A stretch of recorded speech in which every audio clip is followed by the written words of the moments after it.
Shalom and happy Friday to all of you out there in social media land, especially my Hebrew brothers and sisters. This is Brother Dana coming to you from Chicago. It's a great day, so I'm on a little bit of a break from the kids, and I decided to come out to my car and to share a few more words concerning what if you've been in the media. We know that this morning there was another shooting in Santa Fe, Mexico, which is a city outside of Galveston, Texas. And I've heard that there's between 8 or 10 students that have lost their lives once again. And I know it was yesterday or the day before, there was a young man that went into a school not too far outside of Chicago limits. And I don't believe anybody got shot, but he did go in there with a gun or was going to, shoot. And it did not happen. And the main thing that I always see after these events take place on Facebook is gun control, gun control, gun control. When are we going to have it? When are we going to institute a gun control? And I'm going to say that you never are going to have gun control, because the reality is, what has made white America great? What has made white America the most powerful nation up to this point in the world? Guns. How did we take this land? Guns. How have we kept this land? Guns. What does President Trump want to do? He wants to set up now a space army for control. And so you cannot take away the very thing that has made my white family who they are.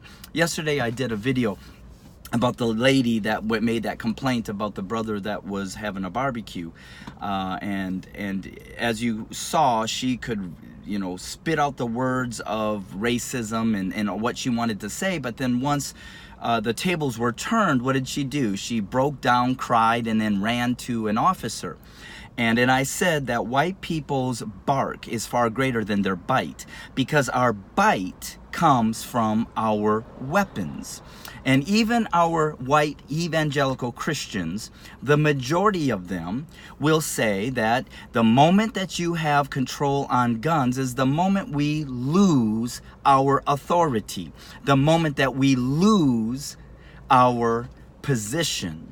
And so even though the Bible, and it's taught in the Christian church, that our weapons of warfare are not carnal, but they are of a spiritual battle, we say that, but yet all of our battles have been with the gun. So we overlook what even Jesus said, Yeshua, that if you live by the sword, you die by the sword. So because white America has been living by the sword, and they have fought all the battles and victories due with the sword, if you take the sword away from my white family, they are left vulnerable. And so we again will sacrifice our own in these school shootings to maintain what we need to maintain, which is control. And so I'm labeling this as it is our season, white America, white evangelical Gentiles, to begin to reap everything we have sown for at least the past 400 years. So to a degree, there cannot be a gun control, because the gun control would limit the judgment or the reaping of what we've sown, the harvest amongst my white family. And that is why the student again today was not ISIS, was not a Muslim, was not a animal. And President Trump, or Mr. Trump, I'd like to ask you, if our foreign individuals that are going in and out of our country are animals, then how the hell do you describe the young man today and all the white shooters that have massacred thousands of individuals in the last several years, from Las Vegas to all the school shootings? If our immigrants are animals, then what do you call our own people that were worse than animals in the way that we took this nation, kept this nation, and continue to keep it? So again, if you take away those guns, then we will not reap what we have sown. We have to die by the sword because we have killed by the sword.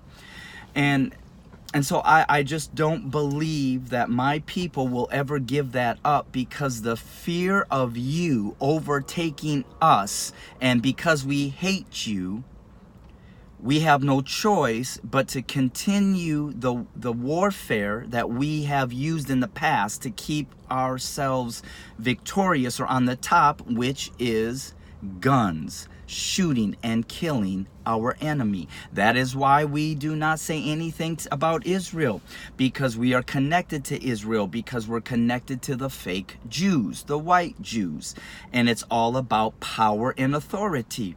But however, again, back to what I said a couple seconds ago before I got sidetracked, is that even evangelicals say that the weapons of our warfare are not carnal, but yet everything we do to obtain property and to keep it is carnal.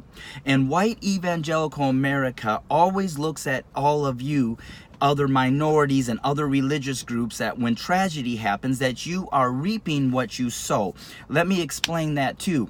When the hurricane hit Louisiana, the first thing my white family did was, well, they're reaping what they sow down there. They're in the witchcraft. Look at Mardi Gras. Look at all of these things that they do that's immoral. Therefore, the hurricane was sent to Louisiana, New Orleans, so that they could face judgment upon God for their wickedness. They're reaping what they sow down there. So then, white America, if that is true, then what do you call what we're seeing with the killings of our white children in our white schools? We are reaping what we have sowed. So until we not only stop sowing these seeds of hate and of destruction and of murder and of white supremacy, will these harvests become even worse. But we not only must stop it, but we must acknowledge everything we have done to our black brothers and sisters, to the Native American Indians, to the immigrants, to every land, Puerto Rico, that we have violated with our guns, with our bite, that we have to repent. And now we have to go back and make it right. And we must repay. And when we do not, the harvest of destruction in white America is going to increase. So to a point, I'm not looking for gun control, because I know that the lack of gun control is only a part of what white America is going to get back from what they have sown. So these things and everything that Trump is also doing in building the wall is not only to keep people out, but the wall is going to lock them in, just like what happened with Jericho. We know that that wall was built to protect them from everybody else, but at the moment of their destruction, it was the wall that killed them. It was their captivity in the wall that they built to keep them safe, because they thought that they were greater than the God of your ancestors, Yah. And America is that same way. We think we serve the God, the white God, which is greater than Yah, which is not true.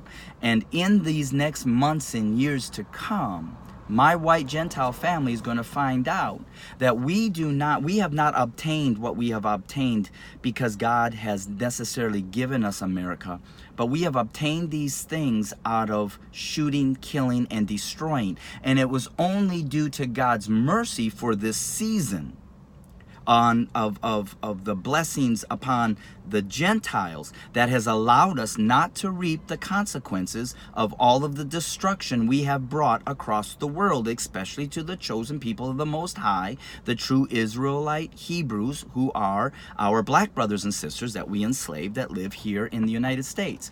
It has only been God's grace and mercy upon us that has not brought that harvest to us. But now that that season is over for my white evangelical Gentile family, that mercy and that grace is going to leave, and now we're going to reap everything we have sown.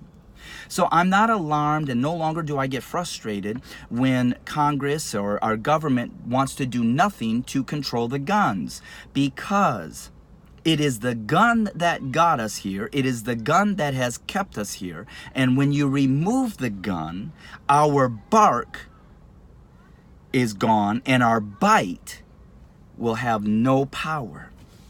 So just be encouraged and know that we'll never remove the control of guns from the hands of white evangelical America, because it is the gun that has got us here and kept us here. And we overlook that the weapons are not of this world, but yet we hold on to every weapon we can that is of this world, because we know we took, and we know the truth that you do reap what you sow. Just in our arrogance and in our whiteness, we never would believe that this God that we serve, which endorses white supremacy and has given us, we're civilized. And again, that is why President Trump can easily call these immigrants animals. And he can call those of you from Africa or Haiti shithole countries, because it was white people, the white Gentiles, the white fake Jews that brought civilization to all of these other wild nationalities. So we would never in a minute think that the Most High or our God would punish us or judge us for what we've done, because everything we've done it for the advancement of what we call the gospel. But the actual advancement of that gospel is white supremacy within that gospel. So just a little bit of food for thought. I hope you have a great weekend, and be encouraged to know my Hebrew Israelite family, that again, the hand of the Most High is moving away. And you see that with the lawyer in New York City that got upset with a person speaking Spanish, and now you read that he's been kicked out of his place, and all these things are coming against him. That is the rising up of the harvest. That is the rising up of the power of the Most High that is going to overthrow the white supremacy that has oppressed and kept in enslavement. Yes, you, my black family, the chosen of the Most High, as well as all the other minorities and those that fit within the 12 tribes of Judah. And I'm learning all of that, so I don't want to get too detailed yet until I know exactly what I'm talking about. So be encouraged. I just want to bring you a quick note, although my quick notes always end up being more. I thank you for all your supports. I got an email today from a sister that blessed my heart. And I want you to know I'm working with a mighty woman, Dr. Mary. And she's a Hebrew, and she's a mighty, mighty woman. And we're putting some things into place that are going to be a blessing to my Hebrew family. And again, as I always say, it's just been an honor, a privilege that the Most High would find me fit to be a spokesperson on behalf of his beautiful children, his beautiful chosen children, my black brothers and sisters, the true Hebrew Israelites. So have a great Friday. If you're in Chicagoland, the weather is great. And again, throw this out, I will be in Jacksonville, Florida, June 6th, 7th, 8th and 9th, but I will be speaking that Friday night, which I believe is the 7th, at this conference, and the information is on my Facebook page. If not, contact me and I will email you that. I will text it to you, because those of you that have been supporting me and following me, I want to give you a hug, and I want to say thank you for the privilege and just allowing me to be a part of your life, and for you taking out the time to listen to me, and I appreciate that. So until we talk again, may the blessings of the Most High rest upon you, and may he give you strength and encouragement to know that your season of now reaping a harvest of prosperity, love, and freedom is right around the corner for you. So be encouraged. Bless you. Shalom.